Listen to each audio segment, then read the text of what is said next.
हरिओम नमस्कार दोस्तों, जय श्री कृष्ण, राधे राधे। मैं बिमला भदौरिया यूट्यूब चैनल पर सभी भक्तों का स्वागत करती हूँ। गीता महात्म्य, श्रीमद् भगवद गीता के विषय में जानने योग्य विचार। मार्गशीर्ष के शुक्ल पक्ष की मोक्षदायिनी एकादशी को गीता माता का प्राकट्य हुआ है। भगवान श्री कृष्ण के मुख से श्री गीता गंगा प्रवाहित हुई है। मार्गशीर्ष के महीने को कुछ लोग अगहन का महीना कहते हैं। कुरुक्षेत्र में स्वयं भगवान श्री कृष्ण के मुख से निकले शास्त्रों में श्रेष्ठ सर्व शास्त्रों में श्री मद् भगवद गीता के कुछ प्रसंग में आपके समक्ष लेकर के आई हूँ। कुछ महापुरुषों के बड़े ही सुंदर सुंदर विचार हैं। भगवान स्वयं गीता में कहते हैं कि गीता मेरा हृदय है, गीता मेरा उग्र ज्ञान है, गीता मेरा सार है, गीता मेरा अविनाशी ज्ञान है। महर्षि वेद व्यास जी कहते हैं भगवान के मुख से निकली हुई गीता शास्त्र गाने योग्य के अलावा अन्य शास्त्रों के विस्तार की क्या आवश्यकता है। विवेकानंद जी कहते हैं श्रीमद् भगवद गीता उपनिषद रूपी बगीचे में से चुने हुए आध्यात्मिक सत्य रूपी पुष्पों से गुथा हुआ है, पुष्पों का पुंज है। मदन मोहन मालवीय कहते हैं इन 18 अध्यायों में से इतना सारा ज्ञान भरा है कि नीच से नीच मनुष्य को देवता का स्थान प्राप्त हो सकता है। महात्मा गांधी जी कहते हैं मैं जब जब बहुत भारी मुसीबत में घिर जाता हूँ तब तब मैं गीता माता के पास दौड़ कर जाता हूँ। अमेरिका के महात्मा थोरो के एक शिष्य सुप्रसिद्ध साहित्यकार इमर्सन के भी गीता के लिए बहुत ही अद्भुत विचार थे, बहुत आदर था उनका। सर्वभूतेषु चात्मानं सर्वभूतानि चात्मनि, यह श्लोक पढ़ते पढ़ते हुए नाच उठते थे। पूज्य आसाराम बापू जी के भी बहुत ही सुंदर विचार हैं गीता के बारे में।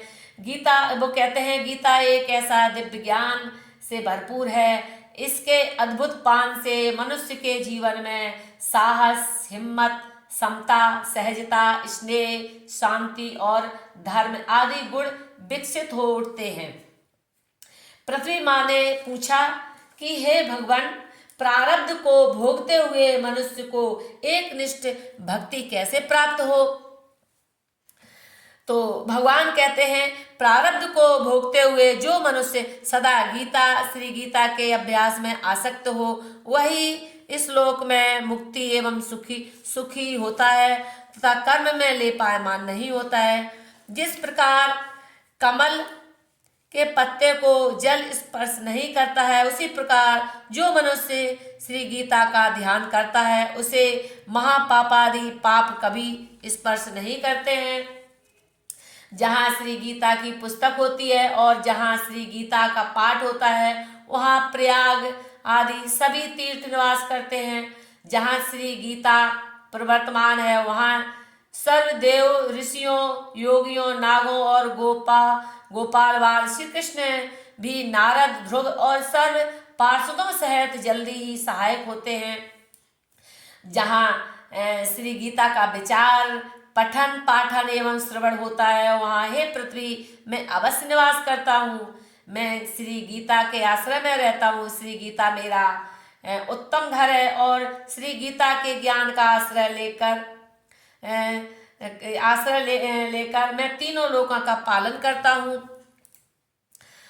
सुध जी कहते हैं जो मनुष्य स्थिर मन वाला होकर नित्य श्री गीता के 18 अध्यायों का जप पाठ करता है वह ज्ञान रूपी सिद्धि को प्राप्त होकर और परम पद को पाता है। संपूर्ण पाठ करने में यदि असमर्थ हो तो आधा पाठ करें तो भी गाय के दान से होने वाले पुण्य को प्राप्त करता है, इसमें तनिक भी संदेह नहीं है। तीसरे अध्याय का पाठ करें तो भी गंगा स्नान का फल प्राप्त करता है और छठे भाग का पाठ करे तो सोम याग का फल प्राप्त करता है। जो मनुष्य भक्ति युक्त होकर नित्य एक अध्याय का भी पाठ करता है वह रुद्रलोक को प्राप्त होता है और वहाँ शिव का गढ़ बनकर, शिव जी का गढ़ बनकर चिरकाल निवास करता है। हे पृथ्वी, भगवान कहते हैं, हे पृथ्वी, जो मनुष्य नित्य एक अध्याय, एक श्लोक अथवा श्लोक के एक चरण का भी पाठ करता है वह मनमंत्र तक मनुष्य को प्राप्त होता है। गीता ऐसे उच्चार के साथ, उच्चारण के साथ जो मरता है वह सदगति को पाता है। गीता का अर्थ सुनने में तत्पर बना हुआ मनुष्य महापापी हो तो भी वह वैकुंठ को प्राप्त करता है और विष्णु के साथ आनंद करता है।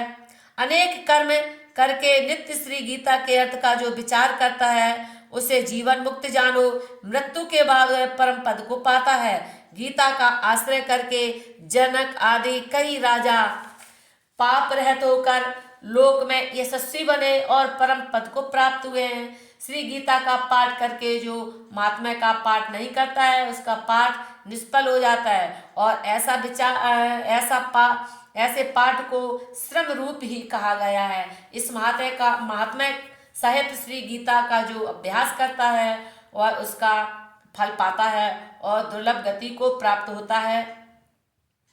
सूत जी कहते हैं, गीता का यह सनातन महात्म्य मैंने कहा है। गीता पाठ का अंत में जो इसका पाठ करता है वह उपर्युक्त फल को प्राप्त करता है। जय श्री कृष्ण। हरि शरणम हरि शरणम हरि शरणम हरि शरणम, सदा सब प्रेम से बोलो हरि शरणम हरि शरणम।